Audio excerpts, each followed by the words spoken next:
우리 하나님 말씀은 요한복음 15장 16절 신약성경 174페이지입니다. 우리 한 목소리로 같이 읽도록 하겠습니다. 너희가 나를 택한 것이 아니요 내가 너희를 택하여 세웠나니 이는 너희로 가서 열매를 맺게 하고 또 너희 열매가 항상 있게 하여 내 이름으로 아버지께 무엇을 구하든지 다 받게 하려 함이라. 아멘. 할렐루야. 아멘. 여러분, 제가 보는 견해로는 양육이 있는 교회와 양육이 없는 교회는요 아주 큰 차이가 납니다. 제가 신앙생활을 어릴 때부터 했던 교회는 굉장히 덩치가 컸지만 양육이 없는 것에 참 안타까웠습니다. 부교육자 시절에도 교회를 제가 세 군데 거쳤는데 세 군데 다 제대로 된 양육이 없었습니다. 설교가 아무리 좋아도요 체계화된 양육, 아버지 학교, 어머니 학교 이런 건 프로그램이고 기초반, 양육반, 제자반, 사역자반, 우리 교회처럼 교리반 이렇게 체계적으로 양육이 있는 교회가 좋은 교회지 설교 잘한다고 좋은 교회가 아니다 이런 말씀. 양육을 받으면요 믿음이 탄탄하게 자랍니다. 제가 예전에 배웠던 말 중에 30년 신앙생활을 한 사람보다 3개월 제대로 양육을 받은 사람이 믿음이 더 빨리 자란다는 얘기를 제가 들었습니다. 제가 전적으로 동의를 합니다. 양육은 마치 예방접종과 같아서 양육을 받지 않고 그냥 병 안 걸리면은 다행입니다. 그런데 예방접종을 맞으면은 병 안 걸리잖아요. 그죠? 애들 수두니 뭐니. 근데 이 양육을 제대로 받지 않으면은 이단의 공격에 상당히 취약합니다. 이단이 무슨 말을 해도 다 그런가? 마음을 빼앗기게 된다 이런 말씀. 얼마 전 그 무리를 일으킨 이단 중에 하나가 구원파라고 있었습니다. 여러분 이 구원파는 그들이 주장하는 아주 중요한 교리가 뭐냐면은 구원을 받은 시점을 정확히 알아야 구원받은 사람이지 구원받은 시점을 정확히 모르면은 구원받지 못했다라고 가르칩니다. 그래서 예를 들어서 내가 구원받은 횟수 1998년 12월 5일 3시에 받았다. 이게 확실해야 그 사람은 구원받았다 이렇게 가르칩니다. 백승하군 교회 우리 노성인 목사님께서 저 상도동에 있는 그 한성교회 부교육자 시절에 그 구원파에 빠진 그 교인이 갑자기 어느 날 목사님 서재를 벌컥 열고 들어가서 목사님 구원받았어요. 언제 받았어요? 얼마나 그 목사님 놀랬겠습니까? 멍하니까 목사님 구원 못 받았네. 그리고 소리치고 나갔습니다. 여러분 참 이단도 별난 이단 다 있습니다. 그 얘기 들으면은 혹할 사람들 많이 있습니다. 여러분은 언제 구원받았습니까? 내 구원이 시작된 출발점은 언제입니까? 1998년입니까? 1888년입니까? 몇 시입니까? 알고 있습니까? 여러분 내가 교회에 발을 내디뎠을 때 구원이 시작될까요? 내가 영접 기도를 했을 때 구원이 시작될까요? 아니면 눈물 콧물 쏟고 성령의 그 체험을 은혜를 체험할 때 그때가 나의 구원의 출발점일까요? 여러분 성경에 답이 명확히 나와 있죠. 에베소서 1장 4절의 소절 말씀을 보면 곧 창세 전에 그리스도 안에서 우리를 택하사 하나님이 우리를 택한 시점이 우리가 구원이 시작된 출발점인데 성경에 보니까 뭐라고 되어 있어요? 곧 언제요? 창세 전에. 자 한번 따라해 볼까요? 하나님은 창세 전에 구원받을 사람을 선택하셨습니다. 아이고 제가 오늘 양육에 대해서 말씀드린 것은 오늘 설교가 양육처럼 비슷하기 때문입니다. 이런 말씀을 드리는 이유는 학창시절에 공부하면은 골머리 앓았던 분들은 부담이 될 수 있지만, 그러나 여러분 오늘 이 말씀이 딱 듣는데 이해가 된다, 오 그렇구나 깨달아진다, 그러면요 그분은 제자반 교리반 계속 하셔야 돼요. 그래야 믿음이 확 자랍니다. 여러분, 내가 구원받은 정확한 시작점은 곧 창세전에 우리를 택하사 하나님이 선택하신 시점입니다. 하나님이 우리를 그 기쁘신 뜻대로 우리를 예정하사, 선택이라는 말과 예정이라는 말이 나오는데, 여러분 이것을 가리켜 우리가 예정교리, 선택교리라고 합니다. 하나님이 나를 선택하신 시점이 나의 구원의 출발점입니다. 여러분, 그렇다면 이 구원은 전적으로 누구의 선택에 의한 거예요? 납니까? 하나님입니까? 아니면 나반 하나님 반입니까? 하나님. 전적으로 하나님이 선택하신 것이죠. 그런데 여러분, 불신자들이 들으면은 옳다구나, 예수 믿을 마음이 전혀 없는 사람들이 들으면은 옳다구나 하고 시비 걸릴 일입니다. 그래, 쟤는 선택하고 나는 선택 안 했단 말이지, 쟤한테는 산삼 한 뿌리 주고 나는 무쪼가리 먹고 떨어지라 이거지. 참 하나님 사람을 차별해? 불공평하네. 여러분 이럴 수 있습니다. 또 뭐야, 그러면 하나님께서 다 예정하셨으니까 사람이 구원받기 위해 아무 노력할 필요도 없겠네? 또 이렇게 말하는 사람이 있을 수도 있겠습니다. 어떤 사람은요, 또 머리가 기발한 사람들은 이 선택의 논리는 맞지 않는다는 거예요. 왜냐하면 하나님은 공평하신 하나님인데 어떻게 그 공평하지 않게 선택할 수 있겠느냐?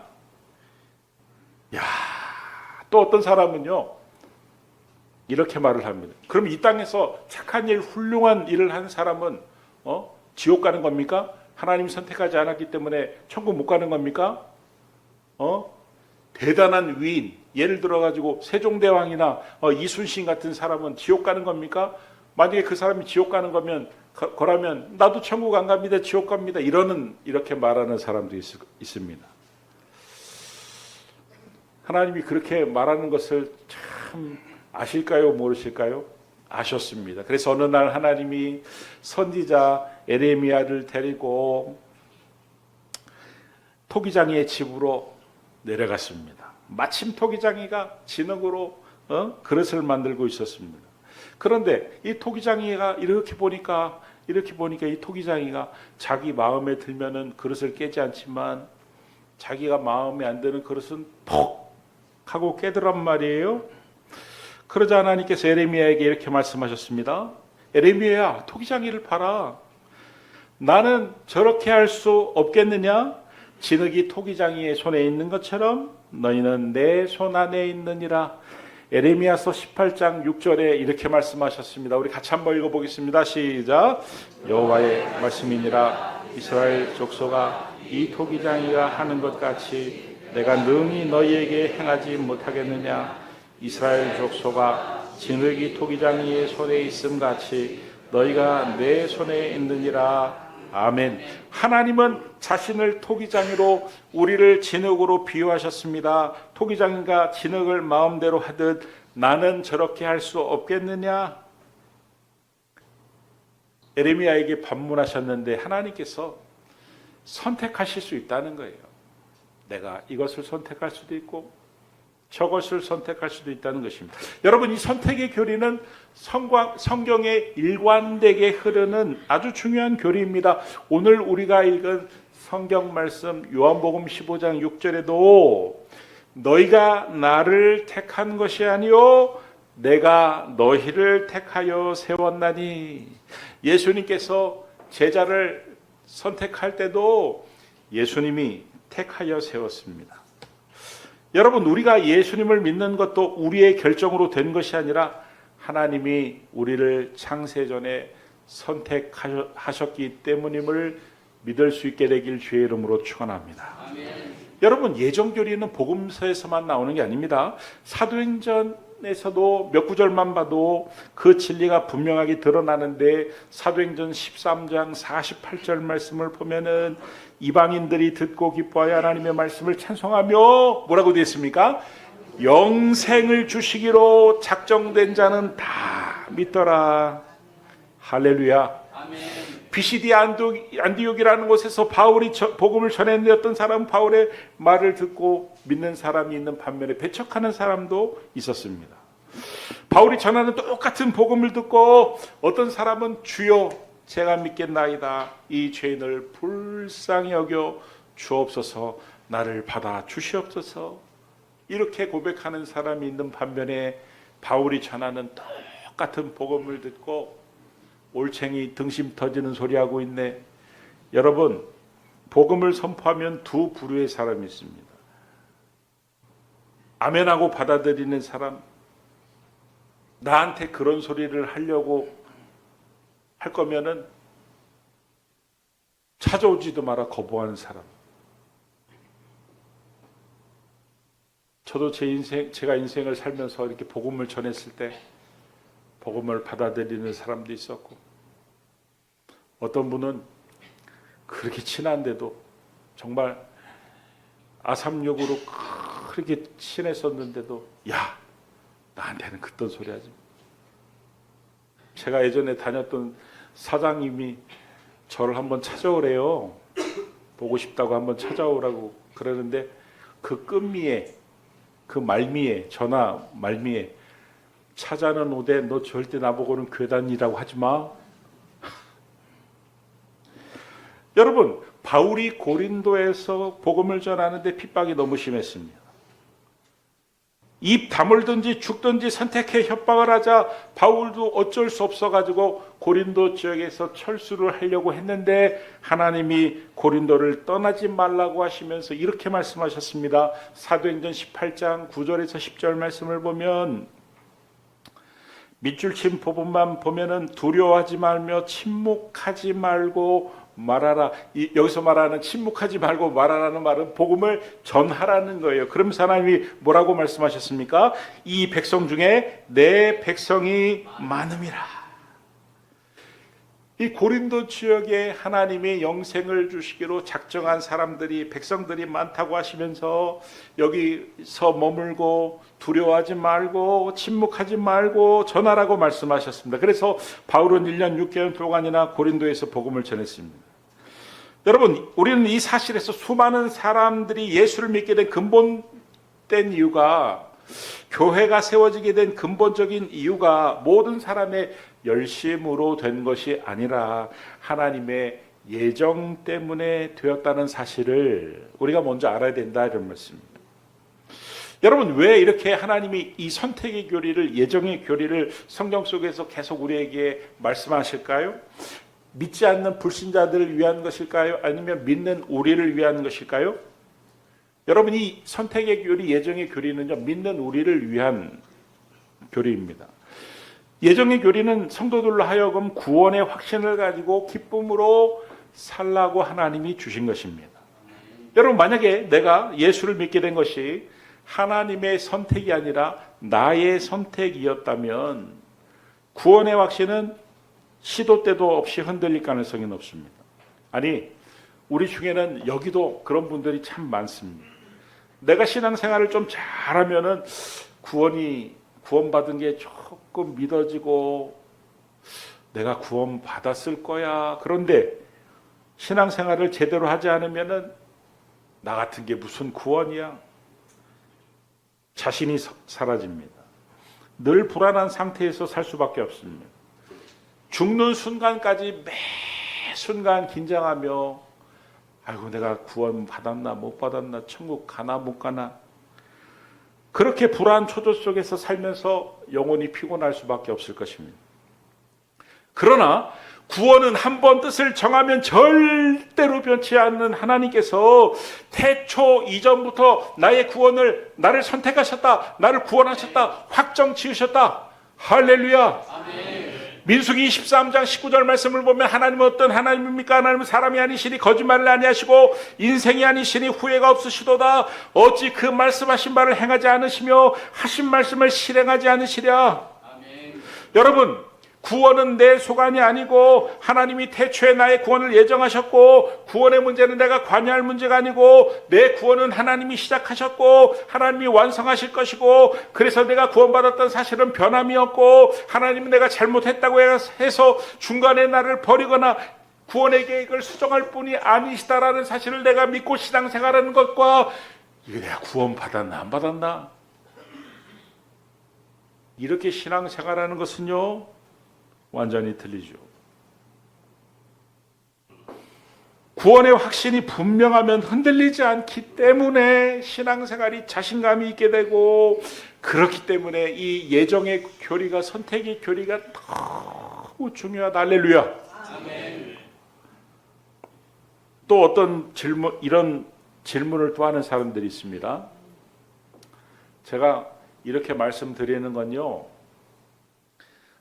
사람들이 다 이런 식으로 질문을 하기 때문에 그 질문에 대한 대답들을 제가 다 드리는 거예요. 그러니까 혹시 나중에 누가 나한테 이렇게 질문을 하면은 그때 목사님이 하신 질문하고 똑같은데, 그러면 찾아보세요. 오늘 5월 17일자 주일 예배 영상을 딱 보면은 그 답이 나올. 어떤 사람은 또 이런 얘기를 하는 사람도 있어요. 그러면 하나님이 다 알아서 구원하실 텐데 전도할 필요가 뭐가 있어요? 여러분, 하나님이 선택하셨고 예정하셨는데, 그러면 반드시 언젠가 저 사람이 예수를 믿을 텐데 아니 전도할 필요가 뭐가 있겠냐, 이런 말하는 사람들이 있거든요. 실제로 19세기 미국 장로 교단에서는 선교사 파송하기를 거부했는데 바로 이 교리 때문이었습니다. 하나님이 구원하시기로 작정한 사람은 믿을 텐데 선교사를 파송할 그런 이유가 없다는 것이었습니다. 반면에 침례 교단은 모든 민족을 제자 삼으라는 주님의 명령을 받들어 선교사를 열심히 파송을 했는데, 여러분, 한국에는 장로교가 크지만 미국에는요 장로교가 요만해요. 침례교가 이따만해요. 왜 그렇습니까? 그때 이 교리를 잘못 오해했기 때문입니다. 여러분, 우리는 이 선택의 교리와 선택한 자를 부르시는 하나님의 방법을 구분할 줄 알아야 됩니다. 선택은 하나님이 하십니다. 그러나 그 선택하는 자를 불러 모아야 되는데 그 방법을 하나님이 전도로 정하셨다, 이런 말씀입니다. 선택은 하나님이 하시고 선택한 자를 부르시는 방법은 전도로 하나님이 정하셔서, 고린도전서 1장 21절 말씀에 하나님의 지혜에 있어서는 이 세상이 자기 지혜로 하나님을 알지 못하므로 하나님께서 전도에 미련한 것으로 믿는 자들을 구원하시기를 어떻게 하셨도다? 기뻐하셨도다. 하나님이 기쁘시게 그 선택하는 자를 전도라는 방법으로 부르도록 기뻐하시면서 그렇게 정하셨다, 이런 말씀입니다. 그러니까 여러분, 이 선택과 구원을 마치 자동적으로 이루어지는 것으로 생각하면 안 됩니다. 그게 아닙니다. 하나님은 사도 바울에게도 하나님이 택하신 자를 전도하라고, 찾으라고 하나님 명령하셨습니다. 아니, 하나님이 다 하실 것이면은 사도 바울에게 그렇게 명령하실 리가 없잖아요. 하나님이 전도라는 방법을 정하셨고 사도 바울에게 선택한 자를 찾으라고 말씀하셨습니다. 그래서 전도는 보물찾기라고 말씀드릴 수 있는 것입니다.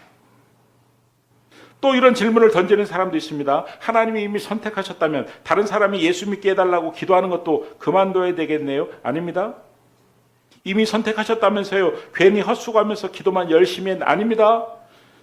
선택은 하나님이 하셨지만 하나님이 우리에게 두 가지를 말씀하셨어요. 기도하라고 말씀하셨어요. 전도하라고 말씀하셨어요. 그래서 하나님이 선택한 자를 누구에게 붙이시다면 기도하는 사람에게 붙이는 겁니다. 전도하는 사람에게 붙이는 겁니다. 아무 영혼에 관심 없는 사람에게 붙이는 게 아니다, 이런 말씀이에요. 여러분 잘 생각해 보세요. 여러분 가정 안에 하나님이 기도하며 전도하라고 붙인 사람이 분명히 있을 거예요. 가까운 사람 중에 분명히 하나님이 기도하며 전도하라고 붙인 사람이 있을 거예요. 여러분들이 기도하는데 어느 날 누가 돈 빌려달라고 찾아오면은 돈만 빌려주고 끝날 게 아니라 하나님이 혹시 선택한 사람인데 찾으라고 전도하라고 붙인 사람은 아닌지 생각하면서 복음을 전해야 된다 이런 말씀이에요. 할렐루야. 아멘. 또 이런 질문을 던지는 사람도 있습니다. 나는 이미 선택받았으니까 구원받았으니까 뭐 대충 아무렇게나 막 살아도 나중에 구원받으면 되지 뭐. 여러분, 이렇게 말하는 사람은 내 의지와 상관없이 태어났으니까 부모님, 나 지금부터 막 살 테니까 책임져요. 나 지금부터 아무것도 안 해. 먹여주고 재워주고 입혀주고 아무튼 돈 주고 책임져. 이러는 것과 똑같은 것입니다. 아니, 하나님이 구원을 시켜놨으면, 아니 부모님이 나를 태어나게 했으면 부모님 참 나를 낳아주시고 길러주셔서 감사합니다. 제가 부모님 실망시켜드리지 않도록 열심히 살겠. 이렇게 살아야지 제대로 사는 것이지. 아니, 하나님이 나를 구원시켜 주셨으면 하나님 감사합니다. 나 같은 죄인을 살리시고 천국 백성이 되게 하시고 그 천국에서 영생을 누리게 하시니 감사합니다. 이러면서 감사하며 찬양하며 살아야지. 나 지금부터 막 살 테니까 알아서 구하라. 이러면은 안 된다 이런 말씀. 어떤 사람이 여행을 하다가 돈이 똑 떨어졌습니다. 그래서 부잣집에 가서 그 주인에게 아유, 우리 사장님, 제가 돈도 떨어지고 하룻밤만 재워주십시오. 한 끼만 먹여주십시오. 아니, 그랬더니 그 주인이 하는 말이 그래요. 우리 집에서 자려면은 밥 얻어 먹으려면 할 일을 좀 해야 되겠는데 뭘 해야 됩니까? 그랬더니 빨래도 해야 되고 청소도 해야 되고 마당도 쓸어야 되고 그 밭에다가 물도 줘야 된다는 거예요. 그래가지고 자려고 한 끼 얻어 먹으려고 아주 그냥 그 청소 빨래 막 다 하는데 허리가 끊어질 것 같아요. 그래가지고 거기 밤 자고 아침밥까지 딱 얻어먹고 이제 출발하려고 딱 그러는데 그 주인에게 아이고 사장님 감사합니다. 인사는 했지만 마음속으로는 어휴, 하룻밤 자려고 한 끼 얻어먹으려고 아주 쎄빠지게 고생했네. 여러분, 구원도 마찬가지입니다. 이 구원도 노력의 대가로 주어지는 일이라면 우리는요 하나님 앞에 감사는 하지만 뼛속 깊이는 감사가 안 나온다 이런 말씀입니다. 아니, 나도 노력하고 나도 땀을 흘리고 나도 뼈 빠지게 노력해가지고 구원을 받았는데 감사는 하지만 그냥 뭐 대충 감사합니다 이렇게 된다 이런 말씀.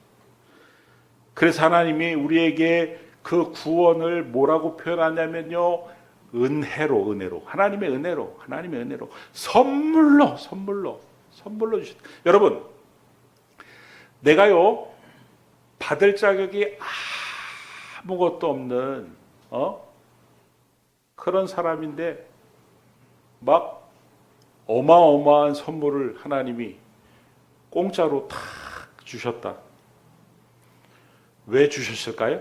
왜 자격도 없는 인간에게 하나님이 그렇게 엄청나게 좋은 선물을 공짜로 주시는 걸까요? 선물로 주시는 걸까요? 감사라고 주시는 걸까요? 아니면 감사하지 말라고 주시는 걸까요? 쉽죠? 대답하기? 아우, 나한테 이 받을 자격도 없는 나한테 세상에 이렇게 좋은 것을 주시는 하나님은 도대체 어떤 하나님인지 그 하나님을 알고 하나님을 찬양하고 하나님 앞에 영광을 돌리라고 우리에게 구원을 은혜로 선물로 공짜로 주신 줄 믿습니다. 그러니까 제발 앞으로는 세종대왕은 왜 천국 못 가냐고, 이순신은 왜 지옥 가냐고, 이런 문제 갖고 씨름하지 말고, 구원은 토기장이신 하나님의 전적인 소관인데, 세종대왕보다도 훨씬 못한 나를, 이순신보다도 훨씬 못한 나를, 나 같은 죄인을 하나님이 구원하시다니 하나님 참 감사합니다. 하나님 찬양을 받으시기에 합당합니다. 하나님 앞에 영광을 돌리며 살 수 있게 되기를 그리스도 예수의 이름으로 축원합니다. 기도하겠습니다. 하나님, 나 같은 죄인을 살리신, 또 하나님의 백성으로 삼아주신, 영생을 허락하신 그 은혜만 바라보고 하나님을 찬미하며 감사하며 영광을 돌리며 살 수 있도록 도와주시옵소서. 예수님의 이름으로 기도드립니다. 아멘.